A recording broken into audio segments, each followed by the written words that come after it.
un mundo sumergido en la oscuridad, sin Dios, donde el pecado ha cautivado el entendimiento, donde muchos viven en tinieblas y la mentira se ha convertido en su realidad.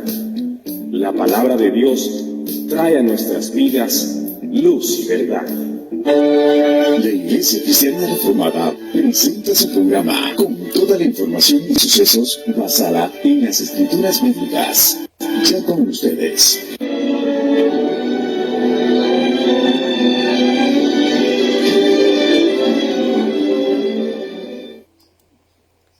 Buenas noches, amados hermanos. Un miércoles más, de nuevo, unidos a través de este medio para poder llevar la palabra de Dios a sus hogares. Oramos para que el Espíritu Santo hoy nos pueda abrir nuestro entendimiento, nuestra mente. Antes de cualquier cosa, vamos a poner esta reunión en las manos de Dios o esta enseñanza. Padre, en el nombre de Jesús vengo a pedirte que nos ilumines, que limpies nuestros corazones, que tú derrames sobre nuestras vidas, Señor, tu palabra, y que la podamos entender, y más que eso la podamos aplicar, Señor. Guárdanos en el nombre de Jesús, y que en el transcurso de esta enseñanza tú estés consolando nuestra vida y nos estés llenando de conocimiento para poder poner en práctica, Señor, un cristianismo más certero, más eficaz, como te agrada. En el nombre de Jesús oramos. Amén. Bien, hermanos, hoy nos toca un tema que cuando lo estaba preparando me acordé de nuestro hermano Juan Stam, que hace poco murió, por cierto, fue profesor mío en la universidad, muy amigo, allá en Tepeyac, por ahí, tenía su finquita, ya íbamos a tomar café, un café que él mismo elaboraba y la esposa lo tostaba y lo molía, y pasábamos buenos momentos. Y él siempre decía, cuando iba a enseñar, porque era su gran pasión el Apocalipsis, él decía, ¿tienen listo el borrador? Porque, hermanos, cuando usted va a tocar Apocalipsis, va a tener que borrar todas las ideas que nos habían enseñado, porque nos enseñaron en un sentido muy mal. Esto no quiere decir que eso es pecado, pero sí nos enseñaron con otra postura, nos enseñaron bastante mal, y posiblemente usted se vaya a llevar una sorpresa hoy. Hoy nos compete ver la última trompeta. Recuerde que eran 7 iglesias, el Apocalipsis, 7 candeleros, 7 copas, 7 sellos, 7 trompetas. Entonces hoy vamos a ver la última trompeta y vamos a internarnos. Quiero que saque la Biblia, por favor, en Apocalipsis 11 y vamos a ir al 11:15. Ahí vamos a empezar en el 11:15. Vamos a procurar ir versículo por versículo o por tema para que esto nos ayude. Dice el versículo 15 de Apocalipsis 11. Y el séptimo sello dice, el séptimo ángel tocó la trompeta y hubo grandes voces en el cielo que decían, los reinos del mundo han venido a ser de nuestro Señor y de su Cristo, y Él reinará por los siglos de los siglos. Aleluya, hermanos. La séptima trompeta realmente anuncia el gran misterio de Dios. Ese gran misterio que por años estuvo ahí escondido, y anuncia que ese gran misterio ha sido cumplido y ha sido llevado a cabo ya. Quiero que vean Apocalipsis 10, un poquito más atrás, vamos a tratar de ver atrás, Apocalipsis 10, versículo 6. Dice, y juró por el que vive por los siglos de los siglos, que creó los cielos y las cosas que están en él, y la tierra y las cosas que están en ella, y el mar y las cosas que están en él, que el tiempo no sería más, sino que en los días de la voz del séptimo ángel, cuando él comience a tocar la trompeta, que es la séptima trompeta, el misterio de Dios se consumará, porque él lo anunció a sus siervos los profetas. Así que entonces, hermanos, vamos a ver ese gran misterio ya revelado, finalizado, acabado. Y este misterio tiene que ver con las palabras de Jesús en la cruz que dice, consumado es. Y es importante que usted tenga, hermano, en su mente que los tiempos finales que usted va a encontrar en la Biblia desde el Antiguo Testamento, esos tiempos finales apuntaban a Jesús, a cuando Jesús vino por primera vez a la tierra.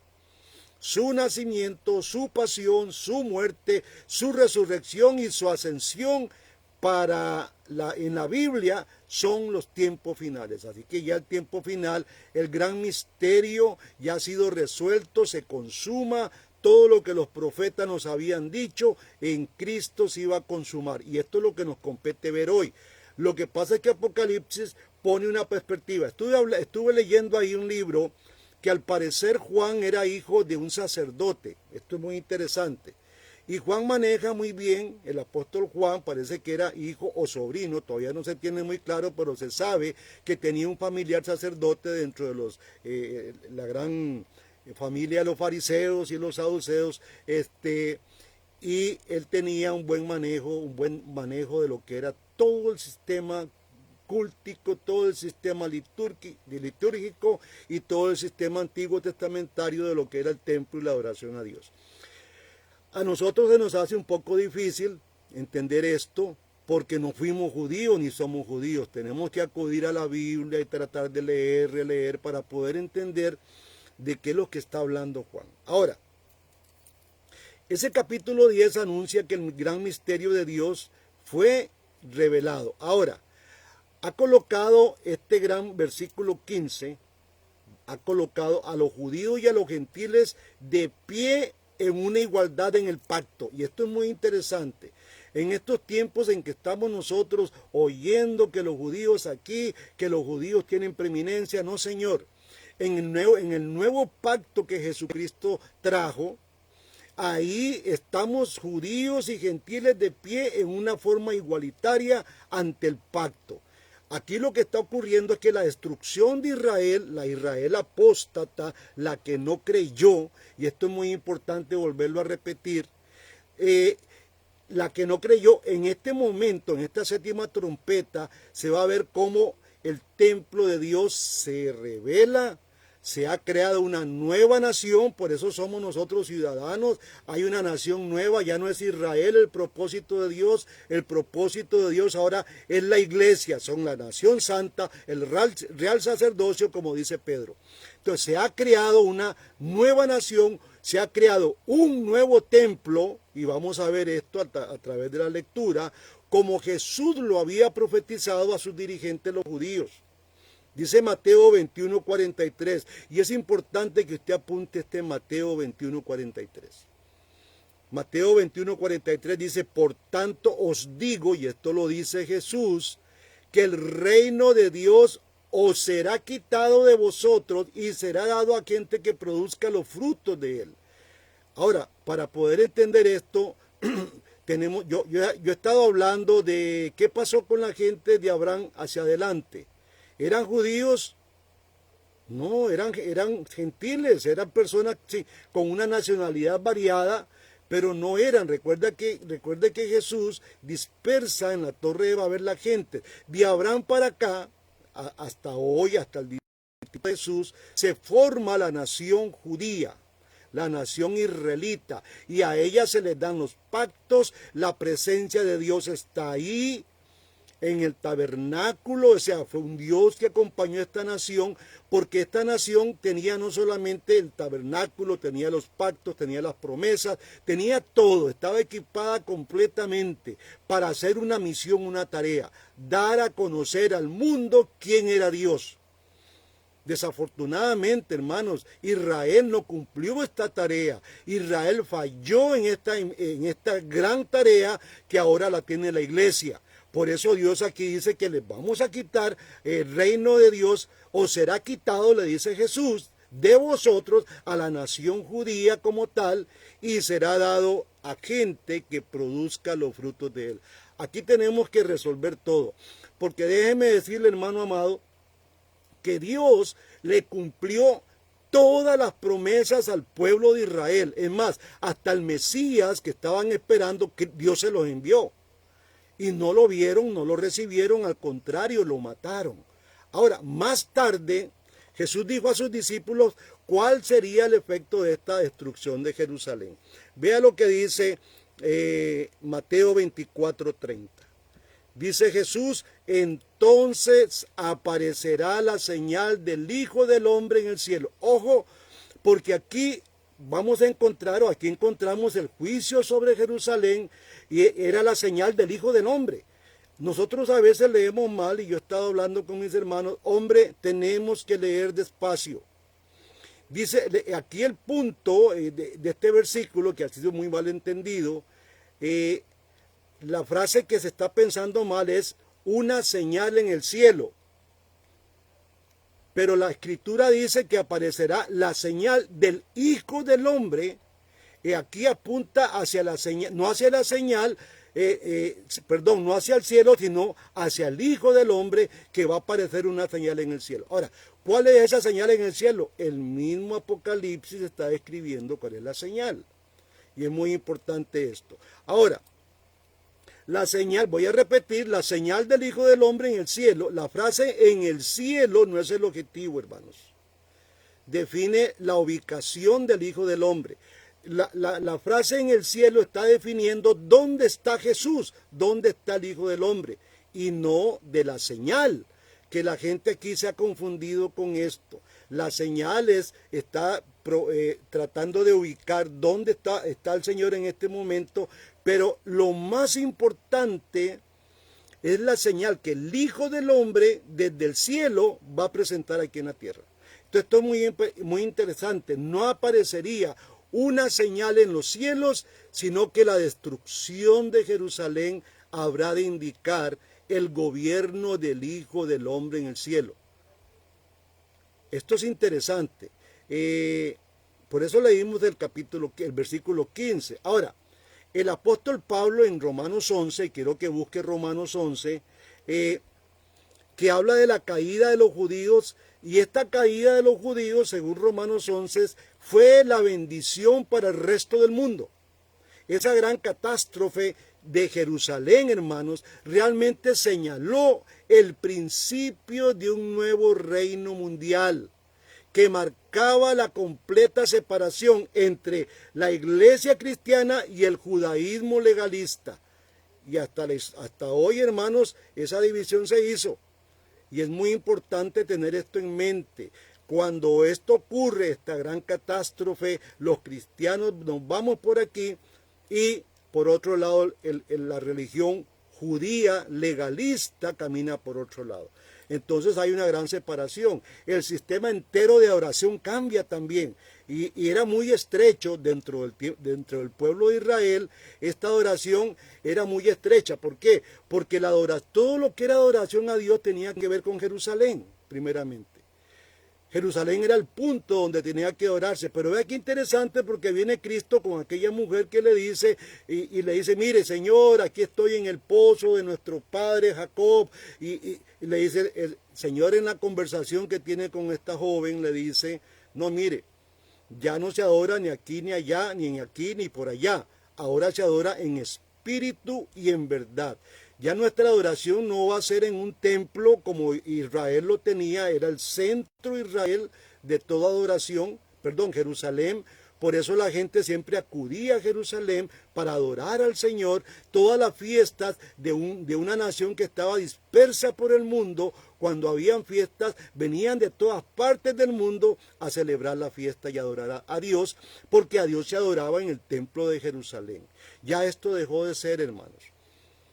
Con el texto de Apocalipsis 11, del 15 al 19, esto dejó de ser completamente. Ahora, Dios había determinado habitar en el antiguo pacto, en el Sinaí, primeramente en el monte, recuerdan, después en el tabernáculo. Y ahora Dios propone habitar en otro lugar. Ya no es el templo. El reino de Dios se universaliza, y ahí en ese momento, hermanos, hay un coro que canta. Óigame el canto de estos grandes hombres en Apocalipsis 11:15.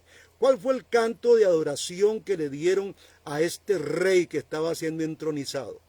Dicen, los reinos del mundo han venido a ser de nuestro Señor y de su Cristo. Y la palabra Cristo es ungido, y Él reinará por los siglos de los siglos. Aquí hay una alabanza celestial, hermanos.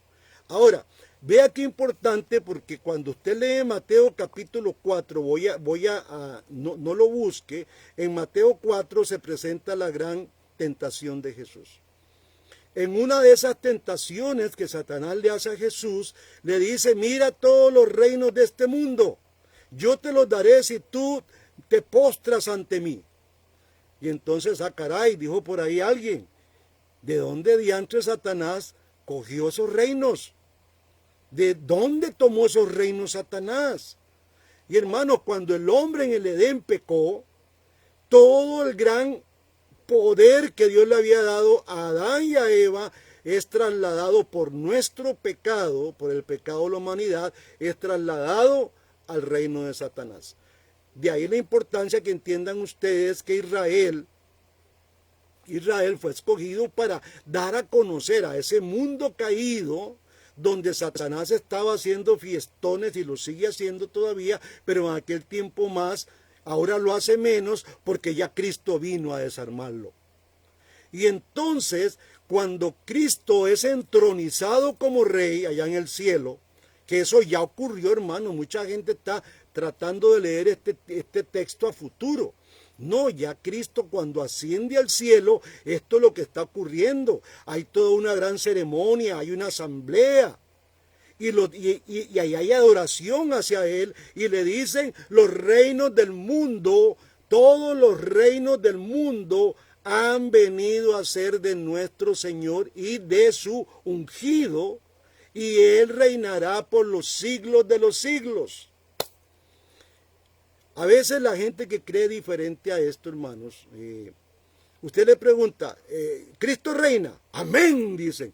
Bueno, es que ya está reinando, y de aquí está reinando en adelante por los siglos de los siglos.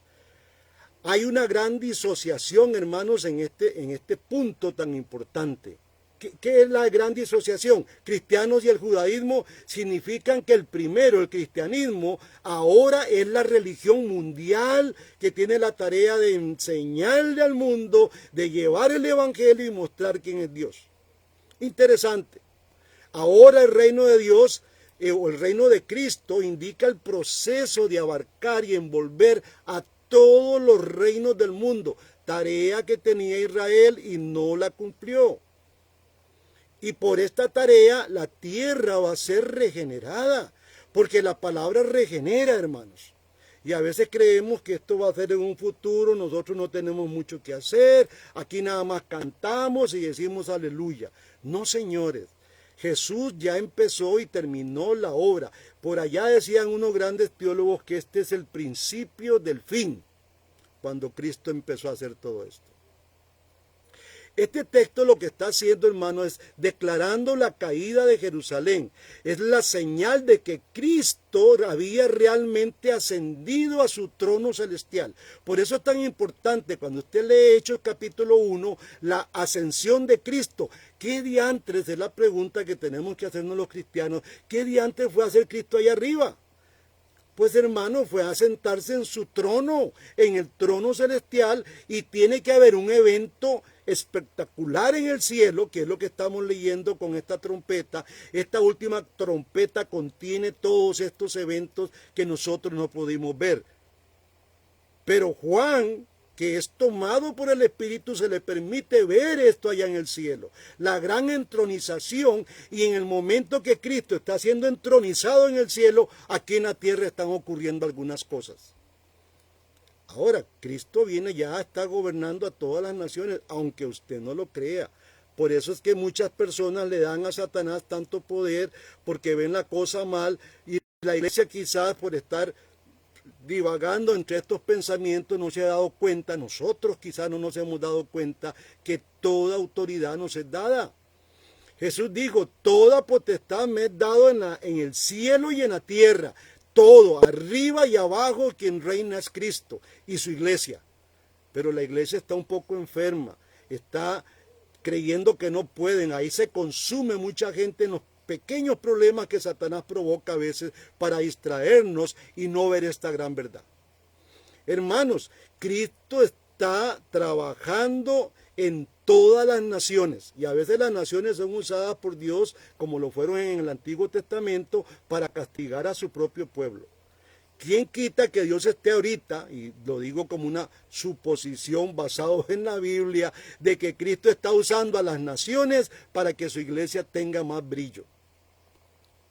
Hermanos, los ejércitos romanos aniquilaron a Jerusalén, la masacraron, la esclavizaron, hicieron todo un desastre, y eso lo hicieron con los ejércitos de Cristo. Interesante. Interesante todo esto. Vea lo que Daniel capítulo 9, le voy a dar tiempo que busque Daniel 9, versículo 26. Y a la verdad fue el imperio romano con el comandante Tito y su padre Vespasiano que Dios destruyó, Jesús destruyó a esa nación de Israel totalmente. Lo que pasa es que nadie lee el evento del año 70. Le recomiendo que busque usted ahí en internet. Ahora es muy fácil poder leer un poco la historia y poder poner ahí año 70 después de Cristo. ¿Qué eventos hubieron? Va a encontrarse este evento, hermanos. Dice Daniel 9:26.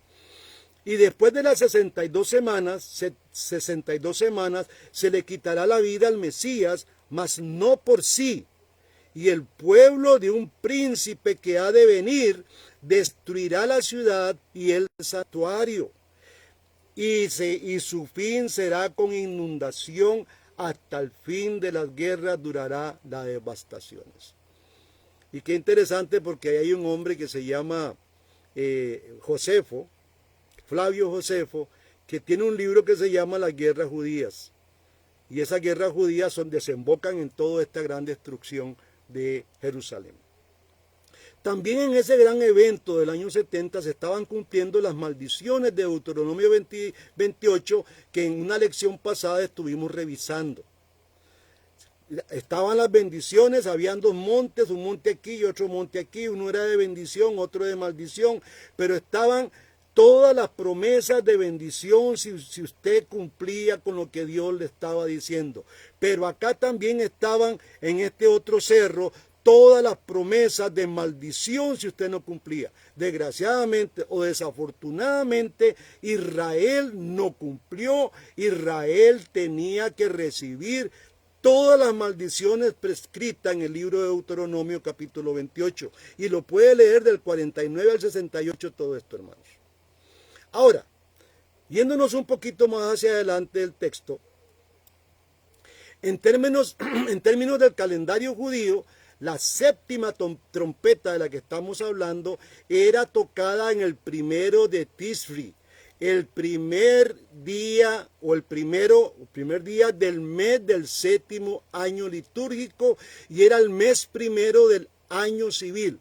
O sea, usted sabe que Israel era una nación totalmente religiosa. Entonces había un calendario litúrgico muy interesante y estaba también un calendario civil, que es muy importante. Ahora, el día de las trompetas, se leen muchos textos, era el día de recomendación o de recordación y conmemoración del principio del mundo. Hermanos, si usted va a Génesis capítulo 1, versículo del 1 al 5, se va a encontrar el primer día. Ese primer día era conmemorado por los judíos. Vino a considerarse como el nacimiento del mundo. Es como hacerle un cumpleaños al mundo. Entonces los judíos tenían este mes de Tisri. Y usted puede leer esto, ¿verdad? En el principio estaba todo ahí, y el Espíritu estaba por las aguas flotando, y empezó a ver todo eso, y dijo Dios, hágase la luz, y al final dice en el 5, y fue la tarde y la mañana el primer día. Ese día se celebra. Los judíos celebraban ese día. Nosotros tal vez no lo celebramos con mucha conciencia. Cada uno de los meses judíos, hermanos, era introducido oficialmente mediante el sonido de trompetas. No sé, cuando usted lee Apocalipsis, hermano, si usted se ha preguntado, pero ¿por qué trompeta? ¿Qué tiene que ver eso con nosotros? Bueno, es que era parte de la liturgia del pueblo de Israel. Y como dije al principio, Juan, que conocía el teje y el maneje de lo que era el templo, Juan está hablando de esto. Y por algo lo selecciona Dios, por el buen conocimiento y manejo de todo lo que se hacía en el templo. Vaya a Números capítulo 10, hermanos. Número 10, hablando del concepto que cada mes era introducido con una trompeta. Número 10 dice: y en el día de vuestra alegría y en vuestras solemnidades, que eran todas las fiestas que hacía Israel, que era todo el calendario litúrgico, y en los principios de vuestros meses tocaréis la trompeta sobre vuestros holocaustos y sobre los sacrificios de paz, y os serán por memoria delante de vuestro Dios. Yo, Jehová, vuestro Dios. Ahora, había una serie de festividades, estaban la fiesta de los tabernáculos, la fiesta de Pentecostés, la fiesta del Purín, todas estas fiestas que tenía el pueblo de Israel, que congregaba a toda la nación. Ahora, estos festivales, estas trompetas ocurrían, sonaban en los festivales, y estos festivales duraban 7 meses, hermanos. Imagínense qué pachangón tenían estos judíos. 7 meses duraban estos festivales. Ahora, el último mes era el mes de Tisri, dentro de la liturgia judía. Era el último mes en ser introducido por medio de las trompetas. Entonces, la última trompeta está anunciando el principio, que en el calendario civil estaba como el último. Ahora resulta que esta trompeta, que dentro del calendario era el último, está sonando como el principio de algo. Y yo lo que quiero es que usted pueda lograr y pueda captar, hermanos, ese capítulo 11 de Apocalipsis.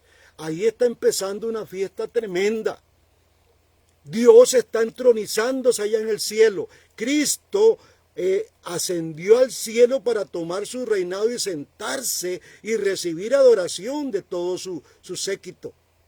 Y suenan las trompetas, y esto es lo que Juan, tal vez a un judío no le es tanto problema, un judío que conozca todo este sistema litúrgico, a nosotros se nos hace un imposible, hermanos. Esta es una de las razones por las cuales ese día se llamaba el Día de las Trompetas, la última trompeta que va en serie de las 7 que eran sonadas en esos 7 meses de fiesta, una trompeta por cada mes. Espero que le quede un poquito claro esto, hermano. Si no, vaya apuntando los textos y los repasa. Quiero que vayamos a Números 29, versículo 1.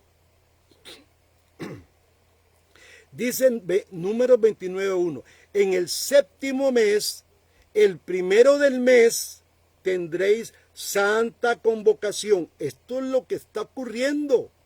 Y ninguna obra de siervos haréis, o será día de sonar las trompetas.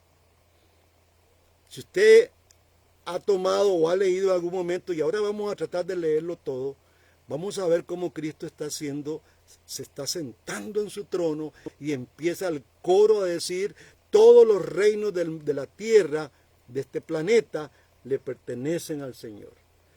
Reinos que estaban en manos de Satanás, hoy son de Dios. Dios ha tomado poder. Dios ha venido a gobernar este mundo por los siglos de los siglos. Este es el día exacto también, hermanos, en que los reyes, y esto ya va tomando forma, cuando los reyes eran nombrados como reyes, los gobernantes de Judá cantaban y también sonaban las trompetas. Interesante. Ahí cuando Salomón es entronizado, y dice ahí un texto: y tocaré la trompeta diciendo viva el rey Salomón. Pero en Primera de Reyes 1:34, más o menos nos da la claridad de que cuando un rey era entronizado, se sonaba la trompeta. Empezaba un nuevo reinado, empezaba algo nuevo, y entonces tenía que ser anunciado con el famoso chofar, que ahora todo el mundo está sonando cachos sin saber por qué diantre lo suena. Hermanos, es algo terrible lo que la iglesia está haciendo. Dice Primera de Reyes 1:34.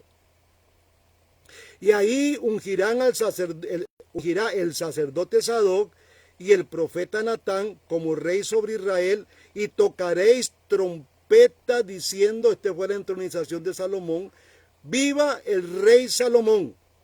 Hermanos, ahora estamos entendiendo que en el capítulo 11 de Apocalipsis lo que estamos viendo es la entronización. Ahora, mucha gente cree que esto tiene que suceder. No, es que ya Cristo está sentado. Si de no ser así, Pablo está mintiendo, porque Pablo dice que nosotros estamos sentados juntamente con Cristo en los lugares celestiales. Cristo reina hoy por los siglos de los siglos, hermano. Y esto hay que decir aleluya. Había una palabra en griego, en hebreo, que es el Rosh Hashanah. Y se me hace un poco difícil porque es terrible pronunciar estas palabras, pero el Rosh Hashanah es el equivalente al Año Nuevo para nosotros.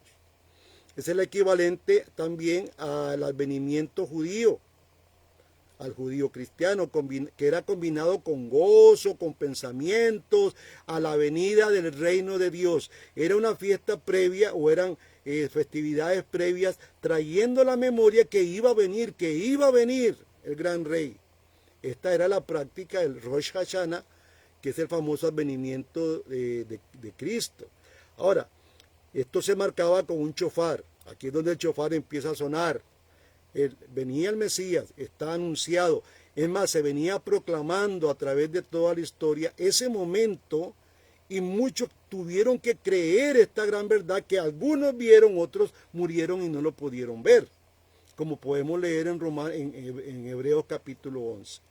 Ahora, en ese día de la trompeta o del shofar anunciando el Rosh Hashanah, se hacían 3 oraciones, el pueblo hacía 3 oraciones específicas, era parte de su liturgia. Uno de ellos era el Marcuyot, que el Marcuyot era una oración donde Dios es aclamado como rey en el mundo de la tierra. Eso lo hacían los judíos. Dios es aclamado como rey en el mundo de la tierra. También hacían otras oraciones que se llamaba el Zikronot. El Zikronot era Dios debe acordarse de la bondad que siempre ha tenido. Así como se acordó Dios allá al pueblo judío que estaba en Egipto, y se acordó Dios, era una oración, el pueblo había orado y orado, pero también muchos de los que sufrieron aquí fueron decapitados, sus oraciones están contenidas allá en el cielo. Es el mismo tema, hermanos. Y por último se hacía otra oración que era el chafarot.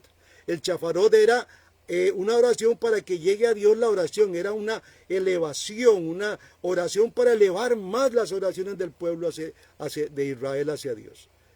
Vea qué interesante lo que dice Levítico. Voy a leer Levítico 23, 24. Apunte los textos, hermanos. Dice así el texto: habla a los hijos de Israel y diles: en el mes séptimo, al primero del mes, tendréis día de reposo, una conmemoración al son de trompetas y una santa convocación. Aleluya. Joel capítulo 2 también, hablando de este tema, este mismo tema, Joel 2:15 dice: tocad trompeta en Sión, proclamad ayuno, convocad asamblea. Cada uno de ellas, hermanos, comprende 10 versículos bíblicos. Cada oración de estas tenía 10 versículos, o sea, serían 15 versículos, 30 versículos de la Biblia, del Antiguo Testamento. Vamos a ver uno aquí. Zacarías 14, 19, porque no puedo poner los 30, ¿verdad? Pero sí seleccioné algunos para que ustedes vean que este pueblo sí eleva oraciones. Con respecto al primer tema, Zacarías 14, 9 dice: y Jehová será rey sobre toda la tierra. En aquel día Jehová será uno y uno su nombre. Ayer estuvimos hablando con unas hermanas que tuvimos un estudio ahí y que estábamos viendo el galardón que va a recibir usted. Y yo les pregunté: hermanos, ¿cuál es el galardón que usted va a recibir? Porque los cristianos de hoy, que somos muy materialistas, siempre vivimos hablando del oro, de las calles de oro y la corona y toda esa grandeza, que la verdad eso es efímero, hermanos. Hay una oración en San Juan 17 que es para mí el galardón más grande. Usted se imagina llegar a ser uno con Cristo y Dios. ¿Usted ha pensado en esto, hermano? Es que la iglesia ha perdido la visión de quiénes somos. Imagínense que usted llegue a ser con Dios y con Cristo uno. Eso fue lo que oró Cristo en San Juan 17. Lo invito a que lo lea todo. Ahí se lo va a encontrar. Señor, que ellos sean uno como tú y yo somos uno. Que también ellos sean uno con nosotros. Lo estoy parafraseando, pero usted lo va a leer, hermanos. Porque esto es el galardón más grande que cualquier persona puede tener. No seremos Dios nunca, pero seremos como Dios. ¿Qué le parece, hermanos?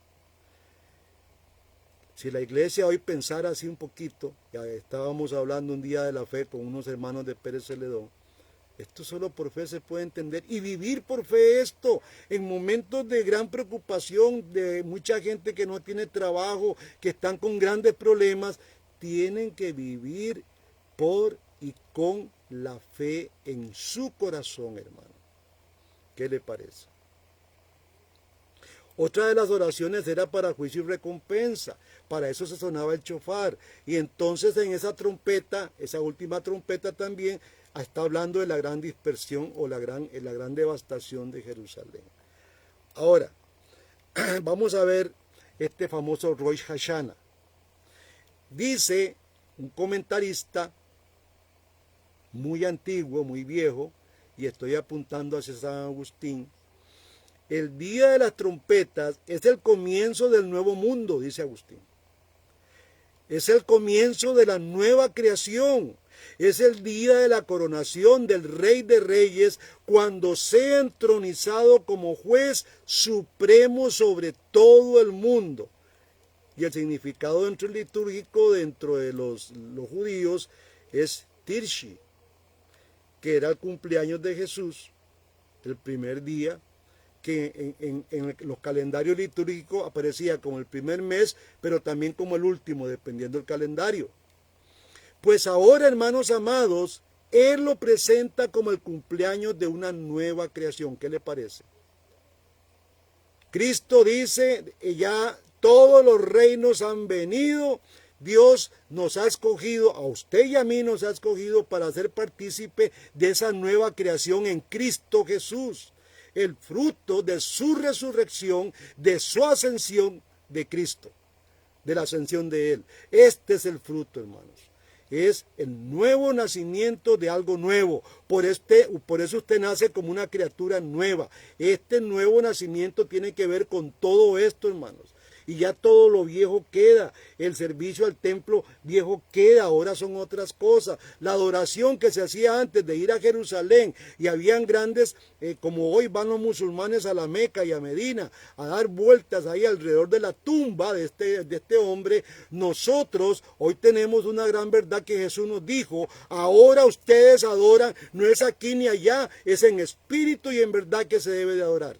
Aleluya, hermano. ¿Qué le parece? ¿Qué alegría más grande da este libro de Apocalipsis? A veces nosotros decimos, uy, qué miedo ver Apocalipsis. Es horroroso ese libro me da escalofrío, me da terror.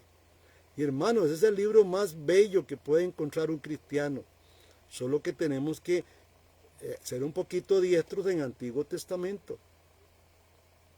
Hay un método hermenéutico donde la Biblia se interpreta sola y eso hay que meterse un poquito para ver cómo la Biblia se va explicando sola.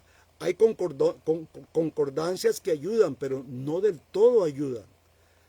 Y hermano, uno con oración, el Espíritu Santo nos va a enseñar. Y para eso Dios te puso pastores y maestros para que te ayuden a encontrar estas riquezas que Dios ha dejado. Vamos a leer el versículo 16 al 18 de Apocalipsis 11. Dice, y los 24 ancianos que estaban sentados delante de Dios en sus tronos, se postraron sobre sus rostros y adoraron a Dios, diciendo, te damos gracias, Señor Dios Todopoderoso, el que eres, el que eras y el que has de venir, porque has tomado tu gran poder y has reinado. Y se airearon las naciones, y tu ira ha venido, y el tiempo de juzgar a los muertos y de dar el galardón a tus siervos, a los profetas, a los santos y a los que temen tu nombre, a los pequeños y a los grandes, y de destruir a los que destruyen, dice, la tierra. Ahora, aquí hay una declaración de triunfo, de señorío universal de Cristo. Cristo es el triunfante universal. Su reino ahí está junto con su séquito de 24 ancianos. No, ahí no hay apostólogos, hermanos. Son los 24 ancianos que se sientan en sus tronos delante de Dios. Aquí esto es interesante. Aquí lo que estamos viendo es la entronización de Jesús. Y Él se puso de pie. Mira qué interesante, porque esto yo se lo había dicho a los hermanos hace mucho tiempo. Nosotros los pastores predicamos de pie. Es el peor error. Y a mí nunca me han gustado los estrados porque me hace ver más arriba a los hermanos y de pie mucho menos. Pero Jesús se puso en pie para leer las Escrituras y se sentó a enseñar. Qué interesante, hermanos. Son símbolos de humildad. Él se pone en pie con toda reverencia ante la palabra, pero cuando va a enseñar dice somos iguales. Qué interesante. Hay un ejemplo aquí en Lucas 4 que pude traer aquí voy a buscarles aquí, Lucas 4:16. Quiero que lo apunten para que tengan esto, porque es el mismo Jesús. Todo esto son señales que nos indican que sí, hermano, es verdad. Vino a Nazaret desde donde se había criado, y en el día de reposo entró en la sinagoga conforme a la costumbre, y se levantó a leer, o sea, se puso en pie. Y se le dio el libro del profeta Isaías, y habiendo abierto el libro, halló el lugar donde estaba escrito, el Espíritu del Señor está sobre mí, decía, por cuanto me ha ungido para dar buenas nuevas a los pobres, y me ha enviado a sanar a los quebrantados de corazón, a pregonar libertad a los cautivos, y vista a los ciegos, y a poner en libertad a los oprimidos, a predicar el año agradable del Señor. Y enrollando el libro, lo dio al ministro y se sentó. Y los ojos de todos en la sinagoga estaban fijos sobre él. Vea qué interesante, hermanos. Estos ancianos se postraron. Hay una adoración celestial a aquel rey que está tomando posesión de todo. Te damos gracias, Señor Dios Todopoderoso. Esa fue la gran aclamación. Vea el versículo 7 del capítulo 11. Ahí donde estamos, hermanos. Dice así el capítulo 11 de Apocalipsis, versículo 7. Cuando hayan acabado sus testimonios, la bestia que sube del abismo hará guerra contra ellos y los vencerá y los matará. Hablando del gran evento, ¿verdad? El gran evento del año 70. Y sus cadáveres estarán en las plazas de la gran ciudad, en el sentido espiritual, que en sentido espiritual esa gran plaza se llama Sodoma y Egipto. Vea cómo compara el Espíritu Santo a esta nación de Israel, donde también nuestro Señor fue crucificado, y a los pueblos y tribus, lenguas y naciones verán sus cadáveres por 3 días y medio y no permitirán que sean sepultados. Y los moradores de la tierra se regocijarán sobre ellos y se alegrarán y se enviarán regalos unos a otros, porque estos 2 profetas habían atormentado a los moradores de la tierra. Pero después de 3 días y medio, dice, entró en él espíritu de vida, enviado por Dios, y se levantaron sobre sus pies, y cayó gran temor sobre los que lo vieron. Aquí está hablando de una aniquilación de Israel, pero hermanos, Dios tiene su pueblo, su pequeña manada, tiene sus elegidos ahí de ese pueblo. ¿Qué es lo que no están entendiendo muchos hoy? Hoy muchos dicen que todo Israel va. No, señores. Recuerden que y a mí me hicieron una pregunta muy interesante, y voy a tratar de tocar esto para salirme un poquito. Jesús viene diciendo ahí, el que cree en mí, pero le está diciendo al pueblo judío, cuando usted lea los evangelios, tiene que tener muy presente, porque es una regla hermenéutica, ¿quiénes son los destinatarios? Sí, en un momento preciso, esos destinatarios también somos nosotros, porque llegamos a ser pueblo. Pero ciertos eventos de los evangelios está dirigido muy personalmente hacia los judíos que estaban ahí. Y así tenemos que leer, hermano, y después de que entendemos esto, ahora sí, como para mí es esta palabra, cómo la aplico. Pero este pueblo de Israel, que tuvo la presencia de Dios a través del tabernáculo y del arca del pacto, que tuvo la ley, que tuvo los pactos, que tuvo todo, Dios manda a este pueblo a que crea, pero primero le dice arrepiéntase. Porque el gran anuncio era de Juan el Bautista diciendo arrepentíos, arrepentíos. Era un pueblo donde Dios estaba ahí con ellos. Ahora, a la postre, al final de la jornada nos dimos cuenta que ellos estaban tan muertos como nosotros. Y que si se les está pidiendo que crean es porque Dios les había dado todos los privilegios que nosotros no teníamos, ni aun ellos. Porque ellos le dieron la espalda a Jesús y al darle la espalda a Jesús murieron. Ahora, cuando la fe es dada, porque no podemos creer sin fe, y esto es muy interesante, la fe no viene de usted, no nace de usted, porque usted está muerto en sus delitos y pecados como estaba muerta esta nación. Entonces Dios viene a rescatar a los suyos. Él vuelve a darle una nación que la destruye, pero le viene a dar vida a los suyos, al pequeño remanente, pequeña manada que le llaman en los evangelios, porque ese remanente de Dios viene desde el Antiguo Testamento anunciándose. ¿Quién es ese pequeño remanente? Bueno, primeramente, escúcheme, son los 12 apóstoles, después los seguidores que fueron fieles, los 120, los 3000 que se convierten en Hechos capítulo 2, y después los 5000, y ahí van. La regla para ellos es Jesús, como lo es para usted también. Así que, hermano, no comamos este cuento de que Israel es una nación pagana ahorita que está en el mismo nivel que nosotros. Tenemos que empezar a leer con mucho cuidado la Escritura, y ojalá que el Espíritu Santo, hermano, si usted está creyendo en eso, le pueda iluminar hoy. Pero la iglesia, actualmente, que es el pueblo de Dios, habiendo muerto y resucitado en Cristo, asciende a los cielos en medio del juicio cósmico, en medio de un juicio que le está haciendo Dios a Israel. Vea el capítulo 12 el capítulo 11, versículo 12. Y oyeron una gran voz del cielo que les decía: subid acá, y subieron al cielo en una nube. Yo había hablado que la nube tiene dos simbolismos. Cuando se habla de nube, se está hablando de juicio o de bendición. Tiene las dos connotaciones.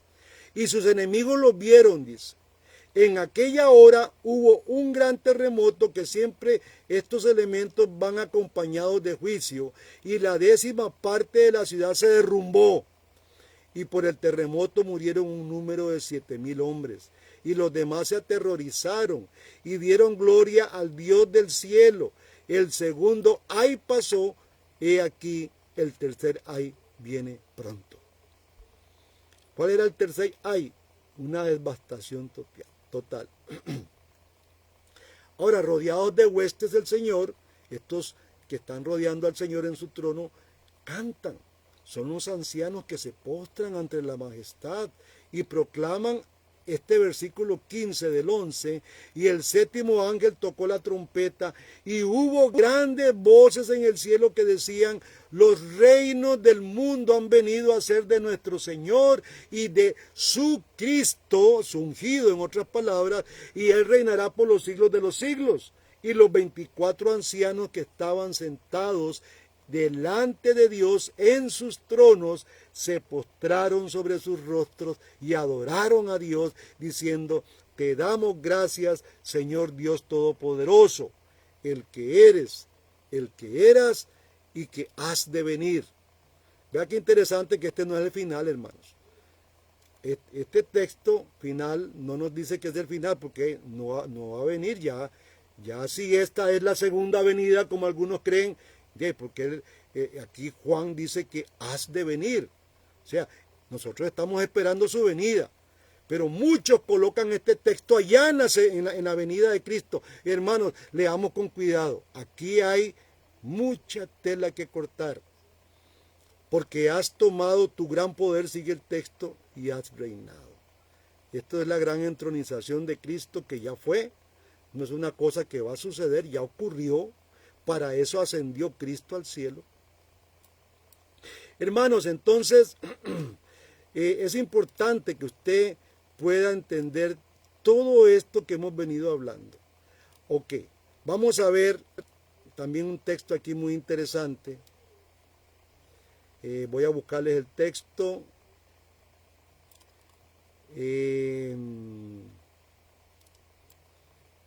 Mateo 23, 34. Ahí, perdonen que es que me perdí un poco aquí.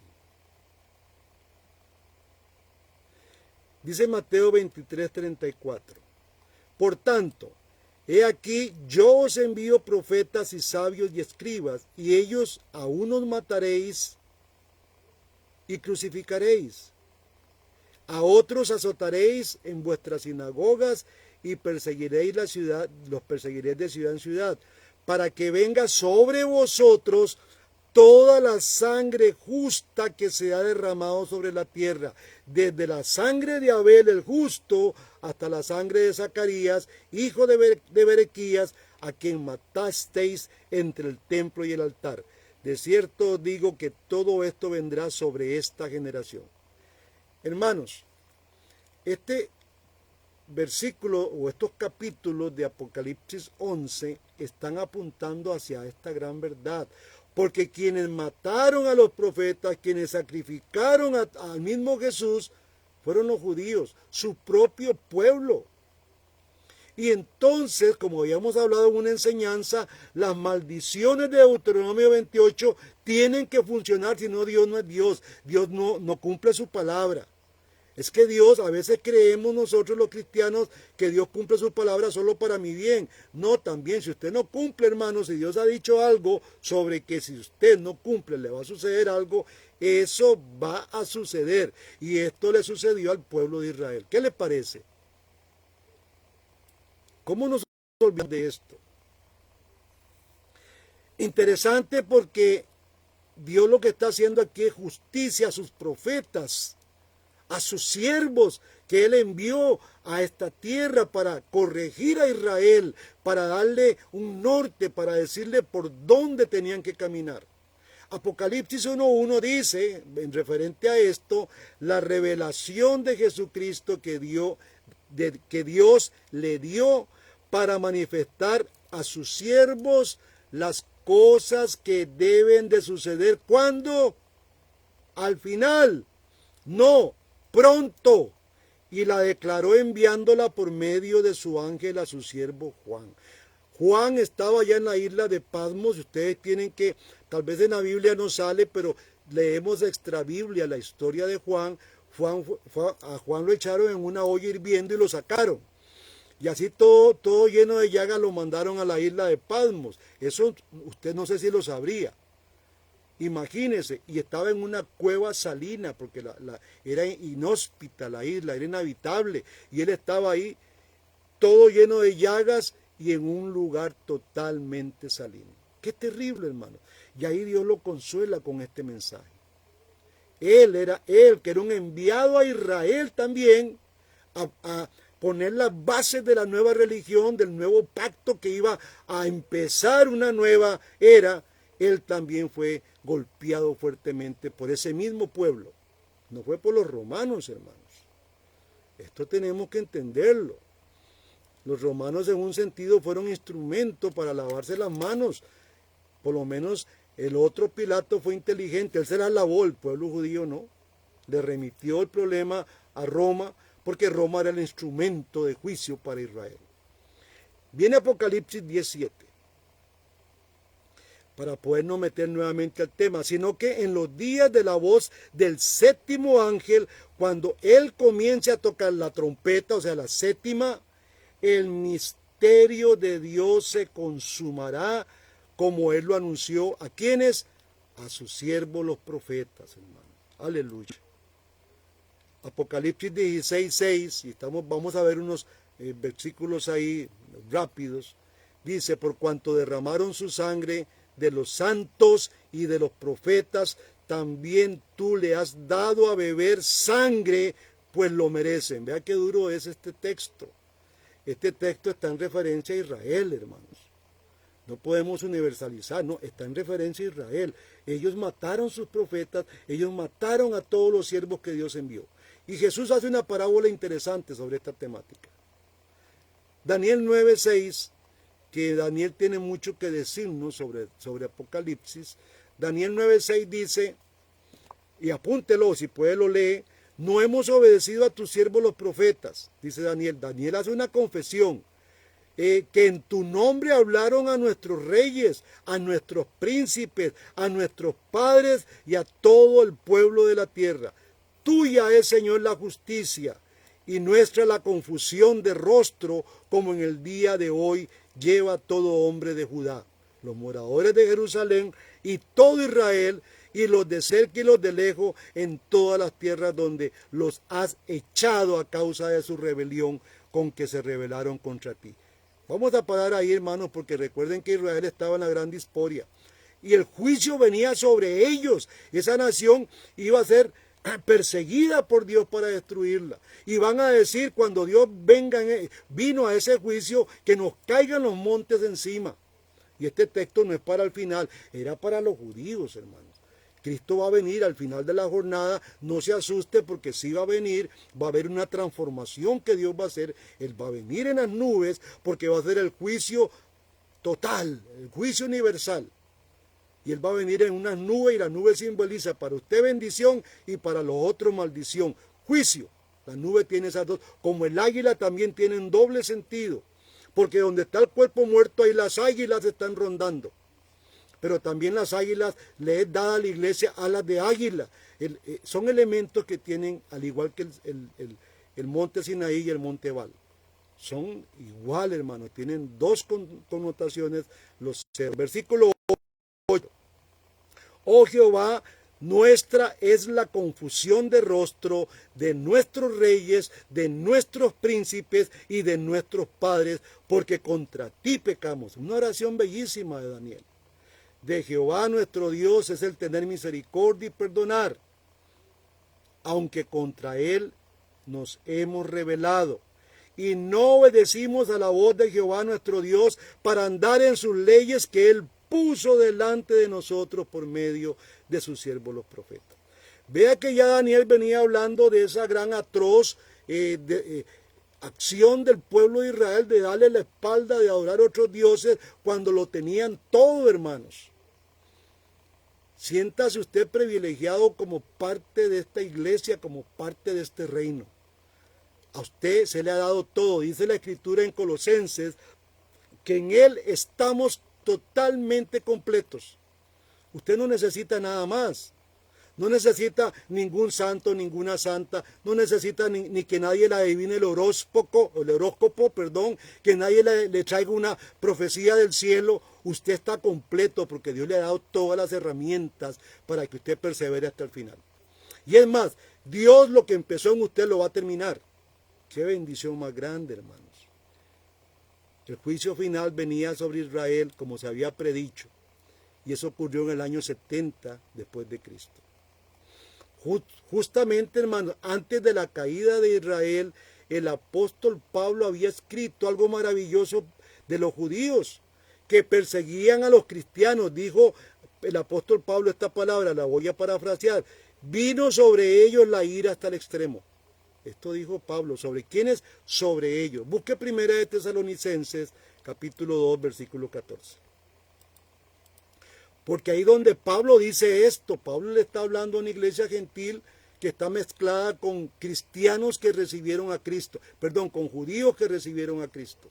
Estas iglesias a las cuales Pablo se refiere, hay muchos judíos de la historia, no son totalmente gentiles. Ahí está ya la nueva iglesia, el nuevo pueblo, ese pueblo que es un sacerdocio real, que es nación santa, que es la verdadera Israel.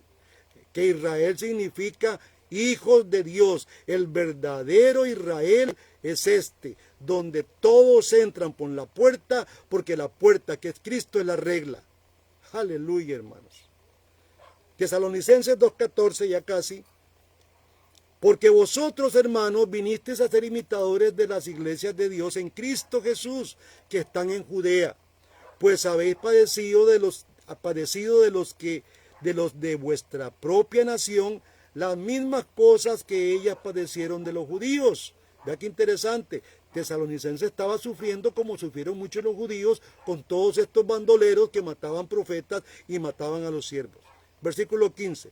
Los cuales mataron al Señor Jesús y a sus propios profetas, y a nosotros nos expulsaron, y no agradan a Dios y se oponen a todos los hombres, impidiéndonos hablar a los gentiles para que éstos se salven.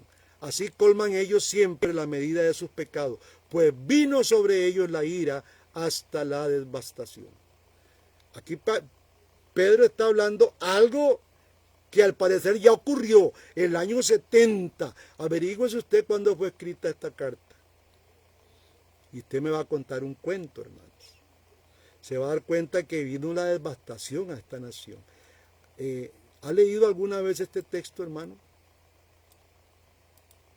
Ahora lo que Juan está viendo, hecha al futuro, es una mirada al futuro cercano, muestra que al caer la ira de Dios sobre Israel, al ver ese momento, Juan, en el cielo, ve cómo la ira de Dios está cayendo con todo su furor, y al mismo tiempo la iglesia se regocija. Eso es lo que el texto de Apocalipsis 11 nos está diciendo.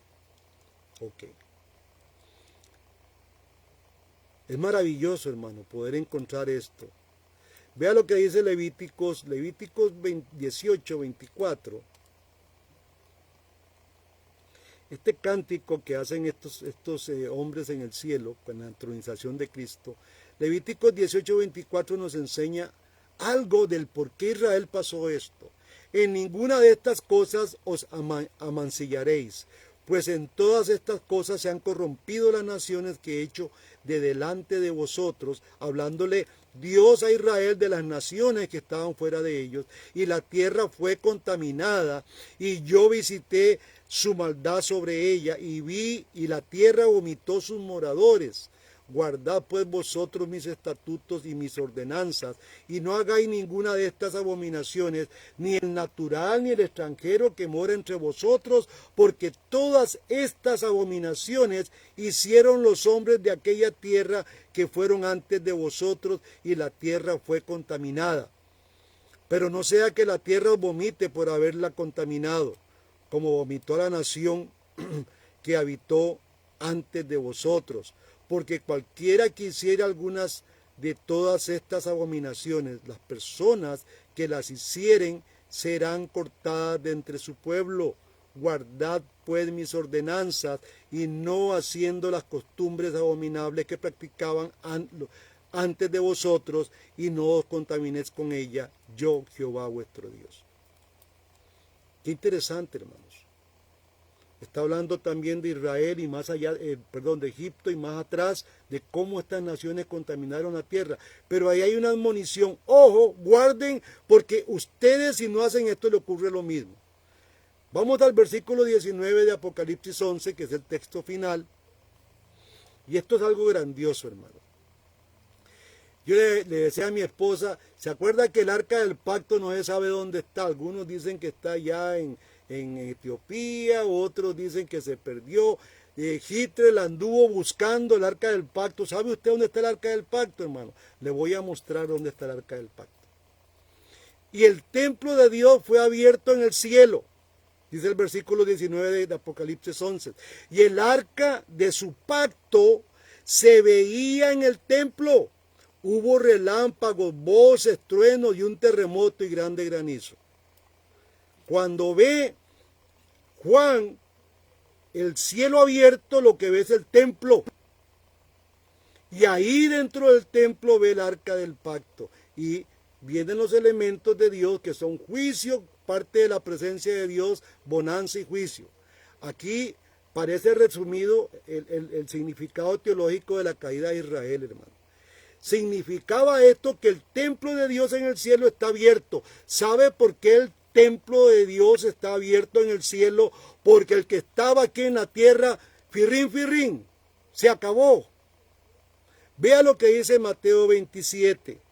Aquí, hermanos, se cerró, no hay más templo. Ya el pueblo de Israel, que era un pueblo litúrgico religioso, ya no tiene templo, ya no tiene Dios. Ahora tiene que reconocer a Cristo. Mateo 27, 51. Y he aquí, dice, el velo del templo se rasgó en dos, de arriba abajo, y la tierra tembló y las rocas se partieron. Hermanos, lo que está ocurriendo arriba es la entronización. Dios ya reina, gobierna. Aleluya. Esto no es a futuro. Esto ya ocurrió. Ya no hay más templo aquí en la tierra para adorar a Dios. Y algunos ilusos viven hablando de que van a reconstruir el templo. No, señores. El nuevo templo del nuevo pacto, donde estamos usted y yo, está en el cielo. Por eso el apóstol Pablo en Efesios capítulo 2, versículo 19, dice esta maravilla, hermanos. Así que ya no sois extranjeros ni advenedizos, sino conciudadanos de los santos y miembros de la familia de Dios, edificados sobre el fundamento de los apóstoles y los profetas, siendo la principal piedra del ángulo Jesucristo mismo, en quien todo el edificio bien coordinado va creciendo para ser un templo santo en el Señor, en quien vosotros también sois juntamente edificados para morada de Dios en el Espíritu. Esto fue lo que Juan vio arriba, hermanos. Y usted es parte de esto. ¿Qué le parece? ¿Por qué Juan ve ese templo arriba? Porque ya en la tierra se acabó la adoración. Por eso Jesús decía, vean, no es ni aquí ni allá que hay que adorar. Ahora Dios se le adora en espíritu y en verdad. Dios está arriba, el Rey está arriba gobernando. A Él hay que elevarle nuestras oraciones, nuestras alabanzas. Todo nuestro ser tenemos que elevárselo a Él. Hebreos 8, y esto es maravilloso, hermanos. Hebreos 8:1. Da fe de esto que estamos hablando. Ahora bien, dice el escritor a los hebreos, el punto principal de lo que venimos diciendo es que tenemos tal sumo sacerdote, el cual se sentó a la diestra del trono de la majestad en los cielos. Vea que aquí está revelando esto. Ya fue hecho. Ministro del santuario y de aquel verdadero tabernáculo que levantó el Señor y no el hombre.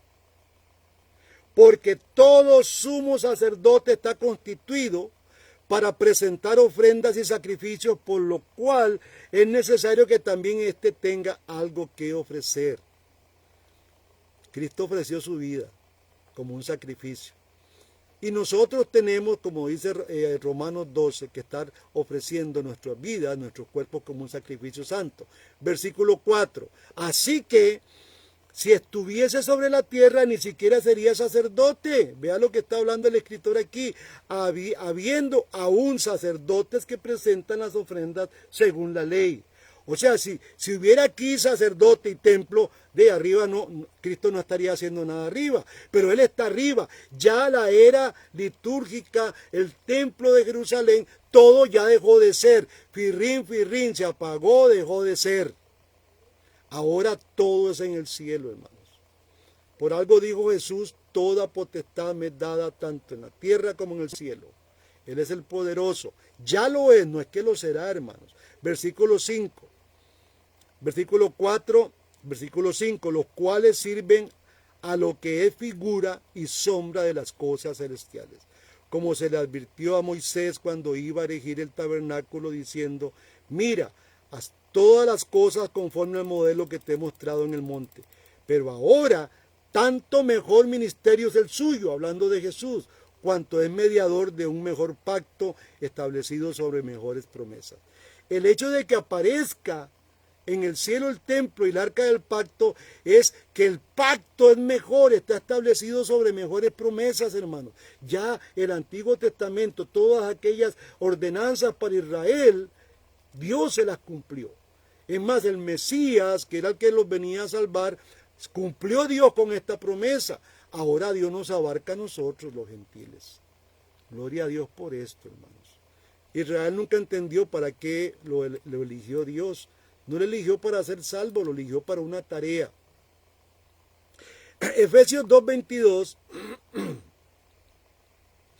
habla de que, bueno, entendemos de que el templo terrenal desapareció y ahora queda solamente el templo verdadero, ¿verdad, hermanos?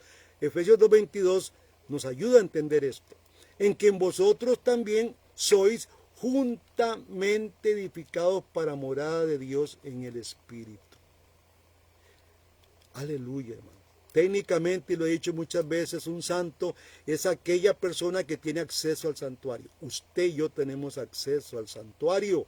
Hoy, como dice Hebreos 4:16, vea lo que dice Hebreos 4:16. Acerquémonos pues confiadamente al trono de la gracia para alcanzar misericordia y hallar gracia para el oportuno socorro. Vea qué consolación más grande, hermanos. Juan nos está mostrando esta realidad, hermanos. Ahora podemos acercarnos. Pedro lo dijo, estamos sentados juntamente con Cristo allá en esos lugares del cielo. Hermanos, tenemos acceso al Dios poderoso. Yo sé que muchas personas que me están oyendo están pasando muchos problemas. Hermanos, pero déjeme decirle a usted, amado hermano cristiano, que usted ha nacido de nuevo, que usted tiene todas las de ganar. Tiene acceso al Padre directamente. No tienen por qué haber intermediarios. El único intermediario es Jesucristo, el vicario, el que puso la vida por usted y por mí. Qué bendición, hermanos. Quiero que leamos Romanos 16, porque cuando el sonido de la trompeta suena, la revelación es completada y definitivamente el misterio ya no es un misterio. Pablo recomienda a los santos de Roma, a la iglesia romana, estas palabras. Romanos 16:25. Al que puede confirmaros según mi evangelio y la predicación de Jesucristo, según la revelación del misterio que se ha mantenido oculto desde los tiempos eternos.